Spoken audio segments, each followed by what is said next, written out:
Hi guys, Miss Davis here, back for day 20. Day 20 of the Anne Frank series. And so today I'm going to jump right in, get back to where I was yesterday, because there is such a good part to read today. Oh my. Yesterday we left off where Anne was noticing something with Peter. Something there that wasn't there before. And love is in the air. This is so much fun for me because I really need something happy, something pick me up, something, just pure and sweet and cute and reminds us of the power that love has to give people purpose and hope and joy in bleak places. And so I'm really excited about today's journal entries. I'm going to start right in. Ironically enough, I don't know if you guys can see that. Look at the date. Monday, February 14th, 1944. No wonder. It's Valentine's Day, girl. Dear Kitty, on Sunday evening, everyone except Pim and me was sitting beside the wireless in order to listen to the immortal music of the German masters. Dussel fiddled with the knobs continually. This annoyed Peter, and the others too. After restraining himself for half an hour, Peter asked somewhat irritably if the twisting and turning might stop. Dussel answered in his most hoity-toity manner, "I'm getting it all right." Peter became angry, was rude. Mr. Van Daan took his side, and Dussel had to give in. That was all. The reason in itself was very unimportant, but Peter seems to have taken it very much to heart. In any case, when I was rummaging about in the bookcase in the attic, he came up to me and began telling me the whole story. I didn't know anything about it, but Peter soon saw that he had found an attentive ear and got fairly to his stride. "Yes, and you see," he said, "I don't easily say anything because I know beforehand that I'll only become tongue-tied. I'll begin to stutter, blush, twist around what I want to say until I have to break off because I simply can't find the words. That's what happened yesterday. I wanted to say something quite different, but once I got started, I got in a hopeless muddle, and that's frightful. I used to have a bad habit. I wish I still had it now. If I was angry with anyone, rather than argue it out, I would get to work on him with my fists. I quite realize that this method doesn't get me anywhere. And that's why I admire you. You're never at a loss for words. You say exactly what you want to say to people, and are never the least bit shy." "I can tell you're making a big mistake," I answered. "I usually say things quite differently from the way I meant to say them, and then I talk too much and far too long, and that's just as bad." I couldn't help laughing to myself over this last sentence. However, I wanted to let him go on talking about himself, so I kept my amusement to myself, went and sat on a cushion by the floor, put my arms around my bent knees, and looked at him attentively. I'm very glad that there is someone else in the house who can get into the same fits of rage that I get into. I could see it did Peter good to pull Dussel to pieces to his heart's content without my fear of telling tales. And as for me, I was very pleased because I had sensed a real feeling of fellowship, such as I can only remember having had with my girlfriends. Yours, Anne. So, it's nice that they share this moment and she realizes, oh, some of the same things that I've been feeling and writing about in my diary. Peter has been, in that same spot, and I'm not the only one who gets mad. So does he, and opening up and telling her about, how he stumbles over his words and doesn't say what he meant. I mean, that's a bit of vulnerability that means that he's seeking for some kind of connection there. So I think that that's um, cool. I mean, when someone's telling you something private about themselves, it's in an attempt to get to know each other a little bit better, and so he is being really vulnerable in order to maybe like make a connection with her. So I think that's cool and it's sweet, and so I'm gonna keep reading. Wednesday, the 16th of February, 1944. Dear Kitty, it's Margot's birthday. Peter came at 12:30 to look at the presents and stayed talking much longer than was strictly necessary. A thing he'd never done before otherwise. In the afternoon, I went to get some coffee and, after that, potatoes, because I wanted to spoil Margot for just that one day in the year.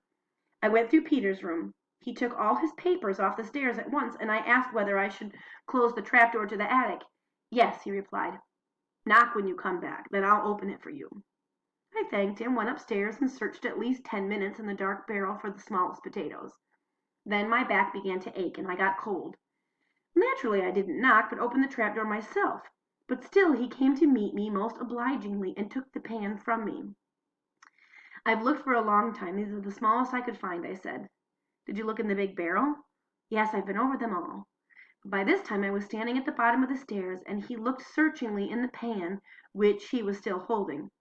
"Oh, but these are first rate," he said, and added when I took the pan from him, "I congratulate you." At the same time he gave me such a gentle, warm look, which made me have a tender glow within me. I could really see that he wanted to please me, and because he couldn't make a long complimentary speech, he spoke with his eyes. I understood him, oh, so well, and I was very grateful. It gives me pleasure even now when I recall those words and that look he gave me. When I went downstairs, Mummy said that I must get some more potatoes, this time for supper. I willingly offered to go upstairs again. When I came into Peter's room, I apologized at having to disturb him again. When I was already on the stairs, he got up and went and stood between the door and the wall, firmly took hold of my arm, and wanted to hold me back by force. "I'll go," he said. I replied that it really wasn't necessary, and that I didn't have to get particularly small ones this time. Then he was convinced and let my arm go. On the way down, he came and opened the trap door and took the pan again. When I reached the door, I asked, "What are you doing?" "French," he replied. I asked if I might glance through the exercises, washed my hands, and went and sat on the divan opposite him. We soon began talking. After I explained some of the French to him, he told me that he wanted to go on to the Dutch East Indies and live on a plantation later on. He talked about his home life, about the black market, and then he said that he felt so useless. I told him that he certainly had a very strong inferiority complex. He talked about the Jews. He would have found it much easier if he'd been a Christian and if he could be one after the war. I asked if he wanted to be baptized, but that wasn't the case either. Who was to know whether he was a Jew when the war was over, he said. This gave me rather a pang. It seems such a pity that there's always just a tinge of dishonesty about him. For the rest, we chatted very pleasantly about Daddy and about judging people's characters and all kinds of things. Can't remember exactly what now. It was 4:30 by the time I left. In the evening he'd said something else that I thought was nice. We were talking about a picture of a film star that I'd given him once, which has now been hanging in his room for at least a year and a half. He liked it very much, and I offered to give him a few more sometime. "No," he replied, "I'd rather leave it like this. I look at these every day, and they've grown to be my friends." Now I understand more why he hugs Moochie. He needs some affection too, of course. I'd forgotten something else that he talked about. He said, "I don't know what fear is, except when I think of my own shortcomings. But I'm getting over that, too." Peter has a terrible inferiority complex. For instance, he always thinks that he's so stupid and we are so clever. If I help him with his French, he thanks me 1,000 times. One day I shall turn around and say, "Oh, shut up, you're much better at English and geography. Yours, Anne." So this journal entry was a little bit on the longer of her entries, but I really liked it. There's quite a few examples of Peter like reaching out across the bow, doing nice things for her, giving her looks, offering up more of his insecurities and fears, again being vulnerable, and sharing some of his dreams and of what he wants for the future. So, I mean, all signs point to Peter really liking her, and when you get to other people sharing parts of themselves, secret parts of themselves, things they want, things they dream about, things they feel insecure about, if they're sharing that with you, that's a really special thing. And so it's not something that people do just sort of off the cuff. And she sees some good in him too. So I just something I needed today, something happy, something cheery, something sweet. Next journal entry, Friday the 18th of February, 1944. Dear Kitty, whenever I go upstairs now, I keep on hoping that I shall see him, because my life now has an object, and I have something to look forward to. Everything has become more pleasant. At least the object of my feelings is always there, and I needn't be afraid of rivals. Except Margot. Don't think I'm in love, because I'm not. But I do have the feeling all the time that something fine can grow up between us, something that gives confidence and friendship. If I get half a chance, I go up to him now. It's not like it used to be when he didn't know how to begin. It's just the opposite. He's still talking when I'm half out of the room. Mummy doesn't like it much and says I'll be a nuisance and that I must leave him in peace. Honestly, doesn't she realize that I've got some intuition? She looks at me so queerly every time I go into Peter's little room. If I come downstairs from there, she asks me where I've been. I simply can't bear it, and I think it's horrible. Yours, Anne. Again, cute. I think it's adorable that she's, saying that I'm not in love. No, I'm not. But something's there. And, a mom must be picking up on it too, which is why she's trying to get her to, stay away, stay to your own corner, maybe a little bit. Next entry is Saturday, 19th of February, 1944. Dear Kitty, it is Saturday again, and that really speaks for itself. The morning was quiet. I helped a bit upstairs, but I don't have more than a few fleeting words with him. At 2:30, when everyone had gone into their own rooms, either to sleep or to read, I went to the private office with my blanket and everything, to sit at the desk and read or write. It was not long before it all became too much for me. My head dropped into my arm, and I sobbed my heart out. My tears streamed down my cheeks, and I felt desperately unhappy. Oh, if only he had come to comfort me. It was 4 o'clock by the time I went upstairs again. I went for some potatoes with fresh hope in my heart of a meeting. But while I was still smartening up my hair in the bathroom, he went down to see Bushy in the warehouse. Suddenly I felt the tears coming back, and I hurried to the laboratory, quickly grabbing a pocket mirror as I passed. There I sat then, fully dressed, while the tears made dark spots on the red of my apron, and I felt very wretched. This is what was going through my mind. Oh, I'll never reach Peter like this. Who knows? Perhaps he doesn't like me at all, and doesn't need anyone to confide in. Perhaps he only thinks about me in a casual sort of way. I shall have to go on alone once more, without friendship and without Peter. Perhaps soon I'll be without hope, without comfort, without anything to look forward to again. Oh, if I could nestle my head against his shoulder and not feel so hopelessly alone and deserted.